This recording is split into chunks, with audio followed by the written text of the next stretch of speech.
On the rear portion of this grill area, I'm going to start putting some of the rust streaks in, just like before.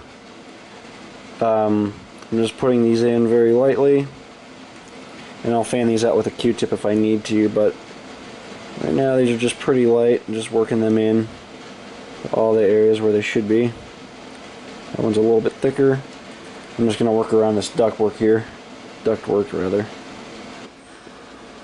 As I work my way down the car hood, I'm concentrating a lot of the heavier rust at the top on these little hinge door areas. If I actually zoom in here, you guys can see what I'm talking about without getting things blurred up here.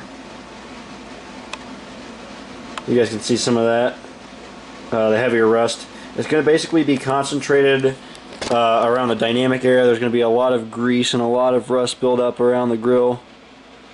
So I'm just going in with my brush first, and I'm painting some of this heavier buildup in, and I'll proceed to kind of streak this down a little bit as I go along.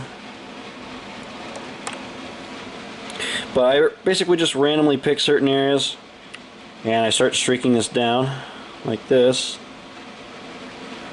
just to add some more color detail, concentrating on building up some more of this color in these door openings, or these little cracks in between the doors rather, is where I'm going to concentrate some of that as well. But I'm just going to be streaking some of that down. I'm going to be working this color into the hood doors, excuse me, as well.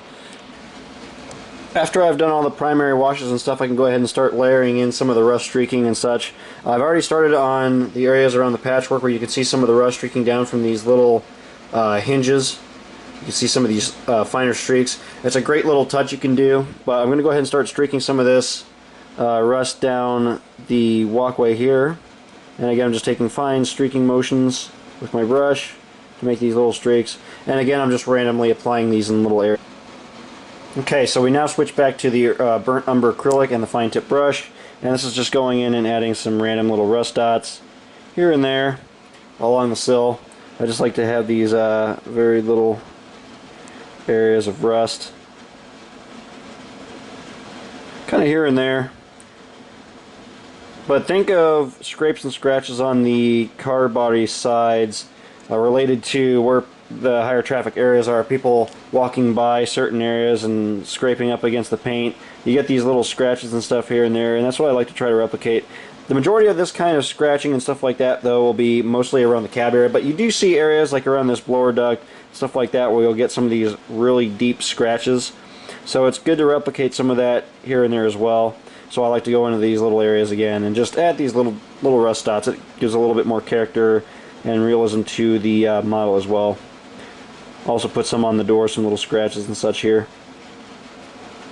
If they're a little bit too thick, just wipe them off, or you can take some water and then just dilute it down and then wipe it across. Matter of fact, I'll demonstrate that here. You can just load your brush up with a little bit of water and spread the dot around a little bit to create a little bit more defined streak, just like that. You can also do this effect with oils as well if you want, but in this case I'm going to be doing this entire side with the acrylic. Alright, well, we got most of the oils on that I wanted to apply. Everything's looking good. Got the whole other side of this locomotive tied up now. There's the grill, just like the opposite side. Everything's looking really good. You can see all the multicolored rust. A lot of good rust on the roof there. It's all coming along real well. The sills came out really nice, you can see. And then if you look, you can see all the subtle little streaks we've done on the sides coming out of some of those door hinges, like there, for example, by that warning label. Beat up the striping up there a little bit, the red striping with a little bit of white. There's that blower duct. You can see all the streaks there. And then the nice work we've done to the cab with all the scraping on the lettering and all the heavy washes and everything. It's really coming together now. It's really starting to tie together pretty nicely. So we're pretty much ready to move on to powders, but first we're going to let all of these oils dry up overnight. I want to make sure these are good and solid before I do anything else. Right now, if I handle the model, I could potentially take some of this oil off with my fingers, so I don't want to touch anything. So I'm going to leave this overnight, and then we'll come back in the next clip Probably by Saturday here I'll be able to start working on it again, and we'll move on to the powder. Okay, so it's actually been a week now. I've let this model dry really well. Everything's all solid. I didn't really want to risk handling the model after we did the oil paints, because the risk there is that we have so much fine detail work done to the hood. If you handle things, you can rub it off. So you have to be very careful with that. So I let all this dry up for a couple days, clear coated it with a quick, simple, even coat of dull coat, blended everything together, got it nice and smoothed out. Everything's sealed in place, and we're ready to move on to the last step of the weathering, which is the powders. I have been using chalks up till this point, but unfortunately the chalks I've been using have kind of, they've really weakened out quite a bit, and I've had to find some alternatives, mainly switching entirely to powders to get the color effects that I want. So I've been using mostly the AIM powders again. I've recently gotten their upgraded powder in a couple different colors, like the dark rust. This is going to be basically replacing my dark earth tone that I've been using on all my models up till this point. So we're going to be using this quite a bit. We're going to be using this, and then I have my chalky white that's going to be highlighting some areas on the trucks, the pilots, etc. And then I have my soot black. This is going to mainly be for exhaust, darkening some grills if we need to, that kind of thing. So these are the four main colors I use. I always, of course, have my set of brushes that I use specifically for my powder applications. I don't like to mix brushes. It's a key thing to mention here too, like if you're going to be doing powder work compared to paint work, keep those brushes separate. You don't want to mix paint and powder brushes together, because I found that if you use a paint brush that you just use for oils and you cleaned it off, you might have some residue stuck in the bristles, and if you mix it with the powders, you make this real mess. Same thing with acrylic. You obviously don't want to mix a brush that's been stiffened up over and over again by using acrylic paint, dipping it in water, drying it off, and then trying to transfer it over to using powders. The brush is always dried out. It doesn't apply powders very well. It streaks. So my point here is that you want to make sure you have brushes dedicated for powder work. Make sure you have your paint brushes that are dedicated for oil and acrylic work. I try to keep those separate. So with that being said, let's go ahead and get into this. Main color I'm going to be starting with here is going to be the Monroe Models Dark Rust. This is going to be the base color for the wheels, and I always like to just kind of take it and put it in the little lid like this and kind of get some of that extra powder out of the bristles first, like that. I don't want to apply too much powder all at once. I just like to start with a gradual little bit of powder at one point in time, and I can build it up. I'm going to be really building the color up on these wheels too, so I don't want to go too crazy right off the rip. I'm just starting off very slow, working my way around like this. And hopefully my hand isn't too much in the way here. You can see applying it at first, it's going to look a little bit rough. But this is just going to be color detail here. You just apply little bits of the powder to start. Mainly working into the dish of the wheel here, you can see. I'll actually center the truck here a little bit better on camera so we can see that a little bit better. Just going around and getting all this filled in for now. Here we go. Okay. Now that we've done that, I'm going to take my liner brush. Whoops. Did not mean to do that.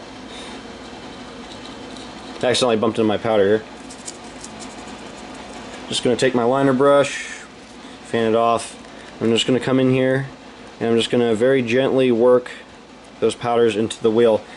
The lighting is making it a little bit harder to detect, but you can kind of see how we're getting some of this powder worked in. And you want to vary these colors, right? You don't want to make all the wheels the exact same color, because railroad wheels differ quite a bit. The colors change drastically between each of the wheels because different wheels get different levels of grease, different levels of dust.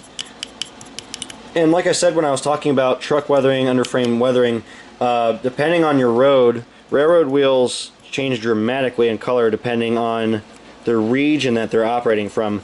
Out in Canada, these wheels get very greasy and grimy and dirty. Here in the East Coast, they mostly get very dusty. You'll see some fresh rust. Out west, though, you'll see this kind of color where you get this dark rusty tone, but then you get a lot of the darker grime good grime mixed in. So my combination for doing Union Pacific locomotives, or even this former Union Pacific lease locomotive, is to do a little bit of that dark rust and then flatten it out a little bit with that dark black color, the soot black. You can see that dilutes, or it doesn't dilute it, it just dulls it down quite a bit, but you can still see a lot of that rust.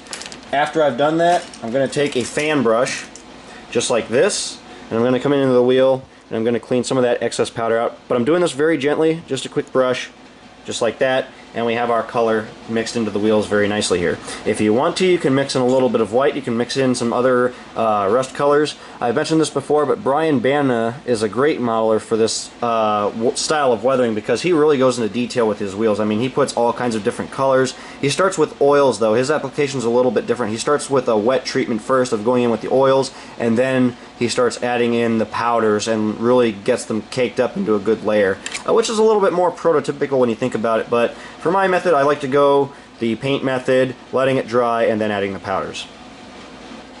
Alright, I just finished the wheels on this side of the model now, and we can go ahead and start working some of these powders in. I'm not going to go too crazy with the underframe color, but I do want some of that dusty rust on the underframe, so I'm going to be working in some of the dark rust into these areas as well, just on the underside of the frame here. Just on the most visible part. Again, I'm not worried about this top piece. You're not going to see this, so I'm not worried about that. It's just down below here on the lip of the frame here. This is the area mainly where most of the cabling runs that I'm going to be worrying about this rust color. So I just real quickly kind of apply it like this, just on the most visible areas. And then we can, of course, work that color onto the bell as well. The bell always collects a lot of grime and dust, and it'll collect mud splatter and that kind of thing, so you can always go pretty heavy with your grime works